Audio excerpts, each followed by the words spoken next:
ఖమ్మం జిల్లాలలోని వివిధ ప్రాంతాలకు చెందిన అనారోగ్య బాధితులకు తన సిఫారసు మేరకు మంజూరైన సీఎంఆర్ఎఫ్ చెక్లను రాజ్యసభ ఎంపీ వద్దిరాజు రవిచంద్ర పంపిణీ చేశారు. బుర్హానపురంలోని తన క్యాంపు కార్యాలయంలో శనివారం 2,50,000 రూపాయల చెక్కులను ఎంపీ రవిచంద్ర అందజేశారు. ఖమ్మం జిల్లాలోని వివిధ ప్రాంతాలకు చెందిన అనారోగ్య బాధితులకు తమ సిఫారసు మేరకు మంజూరైన సీఎంఆర్ఎఫ్ చెక్కులను రాజ్యసభ ఎంపీ వద్దిరాజు రవిచంద్ర పంపిణీ చేశారు.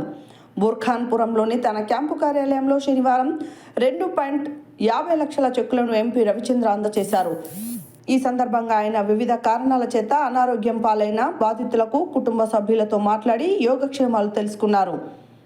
ఈ కార్యక్రమంలో 33వ డివిజన్ కార్పొరేటర్ తోట వీరభద్రం, ఉత్తమ ఉపాధ్యాయు అవార్డు గ్రహీత లేడిబోయిన గోపాలరావు తదితరులు పాల్గొన్నారు.